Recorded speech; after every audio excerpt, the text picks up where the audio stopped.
So welcome to the part 2 of the shear stress in beams, and let us now have our sample problems. Example number 1. A simply supported girder spans 10 meters. It carries two beams, each at 3.5 meters from the supports. The concentrated load from each beam is 70 kilonewton. So given to us are the properties of the beam, wherein it is section 410 by 100 kilogram per meter, given as well as the area, the depth, the base of the flange, the moment of inertia along x-axis, moment of inertia along y-axis, the thickness of the flange, the yield stress, the elastic modulus, and then the thickness of the web. We are required to determine the maximum web shear stress in megapascals and the maximum horizontal shear stress in megapascals at the neutral axis. Okay? So, ano ba yung mga pinapahanap sa atin? Ang pinapahanap sa atin dito ay to get the maximum web shear stress, which is our FB max. And then, as well as, dun pa din naman sa kabila is the maximum horizontal shear stress in megapascal, but at the neutral axis. Okay, so FV max pa din naman ito. Pero, ano kayang pinagkaiba nila? Okay, ang pinagkaiba nila will be the formula to be used. Okay, so, in this one, the number 1, ang gagamitin natin dito should be the V over dTW. Bakit? Because we are talking about the shear stress, the maximum web shear stress. So, kumbaga general yung ginagamit natin or the average na. So, since maximum na yung gagamitin natin, then it will be the formula. But, for the number 2, ang gagamitin na natin dito is VQ over IB. At bakit kaya ito? Okay, take note na meron kang point of interest. Di ba kaya ka nga may B is dahil meron kang point of interest. Unlike dito, yes, sinabi natin web nga siya. Pero hindi naman niya sinabi kung saan sa part na yun. Okay? So that's why you're going to use the average in number 1 and for number 2 is the VQ over IB. Okay. Kaya lang, kung titignan natin, do we have given V or the shear force? Wala, tama. Walang binigay na shear force sa atin. So, kailangan natin kuhanin. But how do we solve for that? Okay. So, makikita naman natin by observation, binigyan tayo ng situation. And that situation is that meron ka daw simply supported girder spanning na 10 meters. So, drawing natin. Ibig sabihin, meron kang girder. Okay? Ito yan. At yung girder mo daw ay, simply supported. So, ibig sabihin, may hinge ka sa kaliwa, meron kang pin sa kanan. So, let's say, ito si point A at ito si point B. Okay? And then, sabi sa atin that has a span of 10 meters. So, meaning, ito, meron tayong 10 meters. Okay.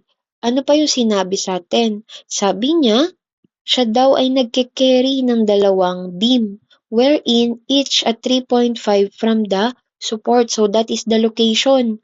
So, meaning, ito tayo, okay, meron daw tayo ditong given na concentrated load na kung ano ay meron siyang 3.5 ang layo mula sa magkabilang supports natin. So, let's say, andito gawi yung ating given load. Ito, 3.5 and then as well as 3.5. Okay, so this is the distance. So, kung may 3.5, 3.5 ka from left and right support, then ilan na lang natira sa gitna? Yes, very good. We have 3 meters. Okay. And then, aside from that, sabi nga sa atin, may dalawang beam daw. So, therefore, the concentrated load from each beam is 70 kilonewton. So, ito yan, 70 kilonewton. Okay. Kaya lang, take note that this is a girder. Okay? And we all know that, okay, di ba ano yung kinagamit niya? That is a beam. Meron daw beam na nakalagay. doon sa may girder natin. So, ibig sabihin, kailangan niyang maging uniform load. And saan natin ngayon kukuha ni uniform load natin? Yes, very good. Meron sa ating binigay na, ano ito? This is mass, tama? Mass per length natin, 'di ba? So, ibig sabihin, yung mass per length na yan, yaan ay uniform load. Ito yan. From your support to support. Di ba sabi sa atin that this is, gano daw kabigat? That is 100 kilogram per meter. But take note, we have to be consistent with the units. Okay, yung concentrated load mo is in kilonewton. Okay, so kailangan i-convert natin yan into kilonewton. And how do we convert that? It should be 100 kilogram per meter and we multiply it by 9.81 meter per second squared para maging newton. Kaya lang, take note na kilonewton. So we have to divide it by 1,000 newton. So therefore, ilan ang makukuha natin? Makakakuha tayo ng uniform load of 0.981 kilonewton per meter. So, ibig sabihin, we are now consistent with the units. Okay. So, next natin. Diba since this is a simply supported girder, so therefore, your simple supports, pin and hinge are considered as reactions. Siyempre, magkakaroon ng reactions yan, tama? Ito yan, magkakaroon tayo ng reactions dito. So, let's solve for those reactions. So, babalik tayo ngayon kay statics. Okay, so how do we solve for the reactions? Let's say, meron tayong RA at meron tayong RB. Okay, so, di ba ang pinakauna natin ginagamit dito is the summation of moment. Okay, summation of moment or the equilibrium ng moment natin. So, ibig sabihin, moment tayo let's say kay A tayo mag-moment. Moment at A is equal to 0. Okay, so let's say positive clockwise. So if that is the case, ano yung unang dadaanan? Okay, syempre, unahin na natin yung uniform load natin. May uniform load tayo na 0.981 kilonewton per meter. So take note na nagka-kilonewton per meter. So we have to multiply it by the span of 10 meters para maging kilonewton. But in moment, we have to get the moment arm. And what is the moment arm? That is half of the span, which is 5. Okay? And then, plus natin. Okay, doon muna tayo sa unang 70 kilonewton from the left. So we have 70 kilonewton and the moment arm will be 3.5. And then another 70 kilonewton, okay? And then the moment arm will be 6.5. And then, meron pa ba? Meron pa si RB, syempre. So, minus naman natin si RB and that is the moment arm should be 10. And then, since wala naman na, equate natin kay 0. Okay, so by equating this, your RB will be equal now to 74.905 kilonewton. Okay, so nakuha na natin si RB. We can now solve for RA. So how do we solve for RA? Gamitin naman natin is summation forces along vertical axis and then that is equal to 0. So ang meron muna tayo is RA. Okay? So, let's say positive na upward. So, una natin si RA, then plus. Okay, si RB naman, lagay na natin, direct na natin that is 74.905. And then since yung dalawang 70 kilonewton natin is acting downward and that will be negative. So, negative 70 minus 70. And then, aside from that is our uniform load. And then, since papunta ulit yan sa baba, ang mangyayari sa kanya is minus. You have 0.981. Again, you have to multiply it by the span of 10. And this is equal now to 0. So, to solve now for RA will be also equal to 74.905 kilonewton. So, bakit sila naging magkamuka? It is because of they are symmetrical. Okay, so kuhanin lang natin, sum up lang natin yung vertical forces. We have dalawang 70 and then plus 0.981 times 10. Then, we divide it by 2, makukuha natin 74.905 kilo Newton. Okay, so ngayon, yes, nakuha na natin si RA, si RB. Na-drawing natin, ang kailangan natin is the value of shear. So, how do we solve for the value of shear? Very good. So, gamitin natin ngayon si shear diagram. Okay? Gamitin natin. Balikan natin yung shear diagram na ginagamit natin before. Okay? So, paano ba yung shear diagram natin? Ito lang naman yan, di ba? Okay, o, tas ito gamitin nating reference line. Okay? So, to recall now our shear diagram, so we have, first, dito tayo mag-start kay A, pupunta tayo kay B. Okay? So, from your 0, meron kang RA pataas na 74.905. So, ito na siya. So, we have 74.905. And then, ang dadaanan natin ay uniform load. And that uniform load is 0.981 pero with the span only of 3.5. So, since pababa siya, bumababa. Okay? So, yung pagbaba niya, ang makukuha na natin dito is 71.4715. Okay? So, niles lang natin yung area ng ating uniform load.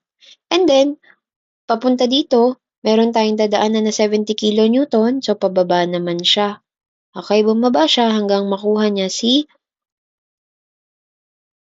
okay, minus natin lang si 70. Meron tayo ngayong 1.4715. And then again, next natin, ang dadaanan is the uniform load again, but only the span of 30. So, since pababa ulit siya, bumababa ngayon, makakakuha tayo dito ng negative 1.4715. And then, another 70 kilonewton na pababa. Sabihin, ito siya. So, makakakuha tayo ng negative 71.4715. And lastly, meron din tayo na pababa ulit na uniform load. So, makukuha natin ay negative 74.905. And we have to add naman si RB na 74.905 na kung saan ay magko-close na siya. So, magzi-zero na tayo. So, since we are talking about the maximum, we can have now the value of our Vmax wherein pareho naman mapa-positive or negative. Ang kuhanin na natin is positive. 74.905 kilo Newton. Okay?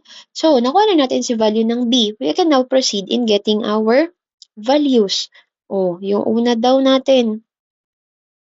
Ang tinatanong is the maximum web shear.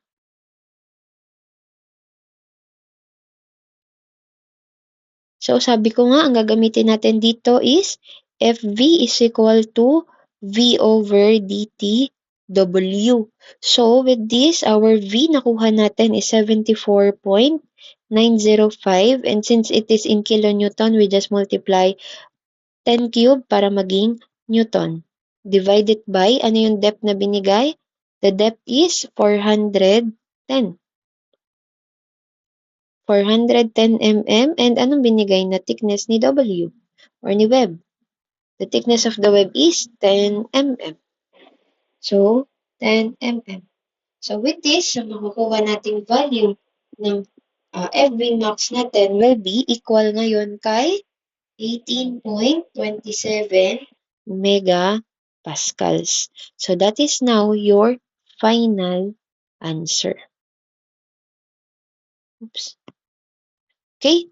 And next, ang tinatanong naman sa atin ay the maximum horizontal shear stress.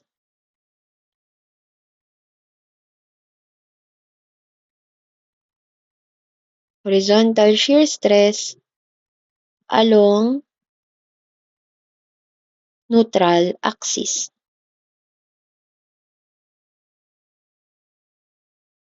Okay? So with this, ang gagamitin nating formula is FV is equal to VQ over IB. So we already have our V. What about Q? May Q na ba tayo? parang wala pa, no? Then, si I, may binigay. And then, si B, makukuha natin because meron sa ating binigay na point of interest. Okay. But how do we solve again for Q? Again, sabi natin that is a static moment area. Okay? So, drawing natin yung ating section. Di ba sabi sa atin that that is a wide flange section? So, ibig sabihin, or let's say ito yung itsura niya. Since symmetrical yan, ang makukuha natin na neutral axis is nasa gitna lang. Ito lang siya, di ba? Then sabi sa atin, di ba, ang kinukuha daw natin na Q is either nasa above or nasa below. So, since pareho lang naman, dun na tayo sa taas. So, to solve now for Q, that is just equal to summation of AY. So, unahin natin, again, yun nasa taas or nasa baba. Itong nasa taas na lang gamitin natin. So, meron tayong how many shapes? Dalawa, 'di ba? Pag yan ay inano natin, pinaghati. So, kaya natin kumuha, identify lang muna natin yung mga given sa kanya. So, the base of the flange is 260 mm. The thickness of the flange is 17 mm. And then, the thickness of the web is again 10 mm. And then, ano magiging height nito? Okay. So, yung height niyan, ano daw yung total depth natin? That is 410. So, lagay na lang natin ito, h over 2. Okay, so wherein h over 2 is just equal to 410 minus, ano ito? 410 minus dalawang 17. And then, divide natin sa dalawa. So, makukuha na natin that h over 2 is equal to 188. So, ibig sabihin, itong part na to is equal to 188. So, kunin natin yung mga gitna. Diba, syempre, ito yung gitna niyan. Then, this one is also the center. Okay, center. And then, this one is also the center. O, center muna ng, ano natin, flange. So, sabi natin, we have 188. And then, kalahati ng 177. So, ibig sabihin, makakakuha tayo ng 196.5. And then, from our neutral axis, papunta naman sa gitna ng kalahati ng web natin. So, sabi natin that is 188 yung total, di ba? Divide lang natin sa dalawa. Magkakaroon tayo ng 94. Okay? We can now solve for Q. O, dun muna tayo sa may upper flange. Area is just equal to 260 times 17. And then your Y is 196.5. Plus, yung kalahati naman ng web natin. The area of the web is 188 times 10 times the Y of 94.